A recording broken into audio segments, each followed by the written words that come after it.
Human genome का scale और उसकी पैकेजिंग रिक्वायरमेंट्स अपने आप में एक कॉम्प्लेक्स बायोलॉजिकल प्रॉब्लम है। अगर हम एक सिंगल ह्यूमन सेल के अंदर मौजूद पूरे डीएनए को बाहर निकालकर लंबा खींचें तो इसकी टोटल लंबाई करीब 2 मीटर्स होगी। और इस 2 मीटर लंबे जेनेटिक थ्रेड को एक ऐसे न्यूक्लियस के अंदर फिट होना होता है जिसका विड्थ सिर्फ 10 माइक्रोमीटर्स है।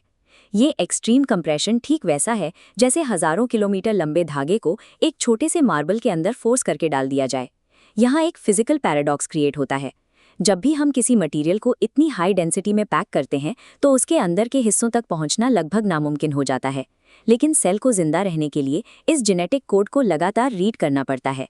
इसे हर वक्त एक्सेसिबल रहना जरूरी है, वो भी बिना किसी टैंगलिंग या उलझन के।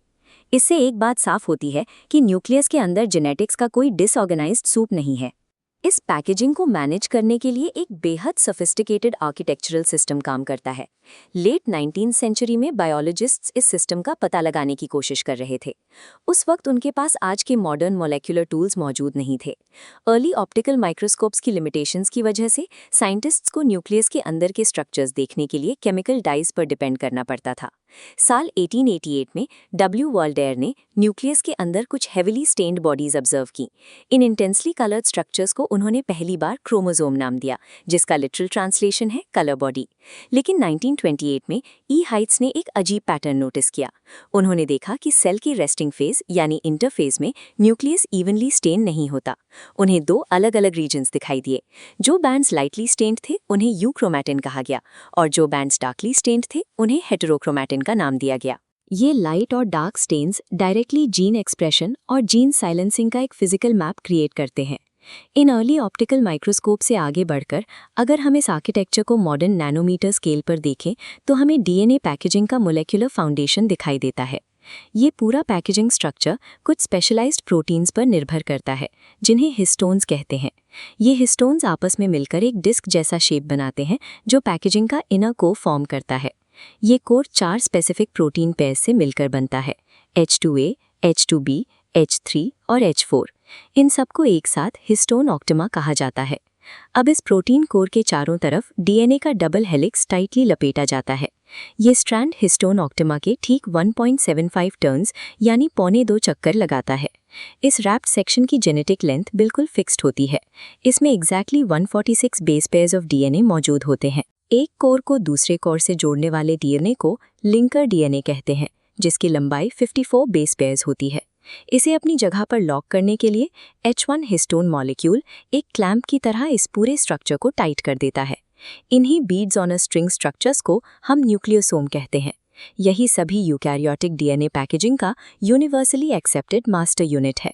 न्यूक्लियोसोम की एक चेन बनने के बाद क्रोमेटिन आर्किटेक्चर सेल की करंट ज़रूरतों के हिसाब से 2 अलग-अलग फिजिकल फॉर्म्स में डिवाइड हो जाता है। पहला पाथवे ट्रांसक्रिप्शनली एक्टिव रीजन्स बनाता है जिसे यूक्रोमेटिन कहते हैं। यहाँ न्यूक्लियोसोम्स का स्ट्रक्चर लूज और डिस्पर्स्ड रहता है, जिसका डायमीटर सिर्फ 3 से 8 नैनोमीटर्स होता है। इस लूज पैकेजिंग की वजह से ट्रांसक्रिप्शन एंजाइम्स इजीली न्यूक्लियोसोम्स के बीच से स्लाइड करके स्ट्रक्चरल जीन्स को एक्सेस कर लेते हैं। दूसरा पाथवे उन जीन्स के लिए है जिन्हें सेल एक्टिव नहीं रखना चाहता, जिसे हम हेटेरोक्रोमैटिन कहते हैं। इस पाथवे में ये 3 से 8 नैनोमीटर का लूज फाइबर आपस में टाइटली कॉइल और स्क्रंच होकर एक डेंस 30 नैनोमीटर थिक फाइबर बना लेता है। इस 30 नैनोमीटर की एक्सट्रीम डेंसिटी के चलते आरएनए पॉलीमरेज एंजाइम्स इस फाइबर को पेनिट्रेट नहीं कर पाते। ये हिस्सा लेट रेप्लिकेटिंग हो जाता है और जेनेटिकली इनएक्टिव रहता है। क्रोमैटिन फाइबर की ये फिजिकल थिकनेस सीधे तौर पर तय करती है कि जीन एक्सप्रेस होगा या साइलेंस्ड रहेगा। अगर हम हेटेरोक्रोमैटिन की डिटेल में जाएं तो हमें पता चलता है कि इस साइलेंसिंग मैकेनिज्म की 2 डिस्टिंक्ट ऑपरेशनल कैटेगरीज होती हैं। पहली कैटेगरी है कंस्टिट्यूटिव हेटेरोक्रोमैटिन। ये रीजन्स प्योर सेल साइकिल के दौरान परमानेंटली लॉक्ड और इनएक्टिव रहते हैं। इसकी मॉलिक्यूलर बायोलॉजी देखें तो इसमें हाईली रिपेटिटिव सैटेलाइट डीएनए होता है और इस रीजन में स्ट्रक्चरल या प्रोटीन कोडिंग जीन्स जनरली मौजूद नहीं होते। ये परमानेंट इनएक्टिव रीजन्स क्रोमोसोम की कुछ स्पेसिफिक लोकेशंस पर ही पाए जाते हैं। इनका मेन काम स्ट्रक्चरल स्टेबिलिटी देना है। क्रोमोसोम के सेंटर में सेंट्रोमियर्स सेल डिवीजन के वक्त स्पिंडल अटैचमेंट प्रोवाइड करते हैं, जबकि एंड्स पर मौजूद टीलोमियर्स जीनोम को डैमेज होने से प्रोटेक्ट करते हैं। दूसरी कैटेगरी है फैकल्टेटिव हेट्रोक्रोमेटिन। ये रीजन्स परमानेंटली लॉक नहीं होते। सेल की टाइप और डेवलपमेंटल स्टेज के आधार पर इन्हें डायनामिकली साइलेंस किया जाता है। इस डायनामिक साइलेंसिंग का एक हिस्टोरिकल एग्जाम्पल 1959 में एमएल बार ने डिस्कवर किया था। इसे अब हम बार बॉडी कहते हैं।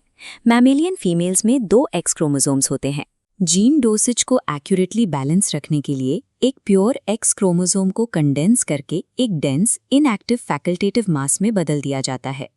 हेट्रोक्रोमैटिन सेल के अंदर एक परमानेंट स्ट्रक्चरल पिलर और एक वाइटल रेगुलेटरी स्विच दोनों की तरह बिहेव करता है। जब हम न्यूक्लियोसोम और क्रोमैटिन लेवल से जूम आउट करके प्योर इंटरफेस न्यूक्लियस का मैक्रोस्कोपिक मैप देखते हैं तो इस मॉलिक्यूलर पैकेजिंग का फाइनल रिजल्ट नजर आता है। सेल एक्टिव और इनएक्टिव डीएनए को ज्योग्राफिकली अलग अलग एरियाज में रखता है। इस कॉन्सेप्ट को न्यूक्लियर टेरिटरीज कहा जाता है। इस स्पेशियल मैपिंग में डेंस हेट्रोक्रोमैटिन को पेरिफेरी पर यानी न्यूक्लियर एनवेलप के इनर मेम्ब्रेन पर पुश कर दिया जाता है, जबकि लूज यूक्रोमैटिन हमेशा सेंट्रल स्पेस ऑक्यूपाई करता है। न्यूक्लियस के इस माहौल में आरएनए पॉलीमरेज एंजाइम सेंटर की तरफ फ्लोट करते हैं। वो सेंटर के यूक्रोमैटिन नेटवर्क पर स्मूथली डॉक करते हैं और एमआरएनए का प्रोडक्शन इंस्टेंटली स्टार्ट कर देते हैं। लेकिन यही एंजाइम्स पेरिफेरी पर मौजूद हेट्रोक्रोमैटिन की इम्पेनेट्रेबल थिक वॉल्स को बाईपास नहीं कर पाते। माइक्रोस्कोप की केमिकल स्टेन से लेकर मॉडर्न मोलेक्युलर स्ट्रक्चर तक के इस सफर में हमने देखा कि न्यूक्लियस की प्रिसाइज स्पेशल पैकेजिंग लाइफ को ऑपरेट करने वाला सबसे जरूरी हिस्सा है। यही फिजिकल फॉर्म जीन एक्सप्रेशन को तय करती है।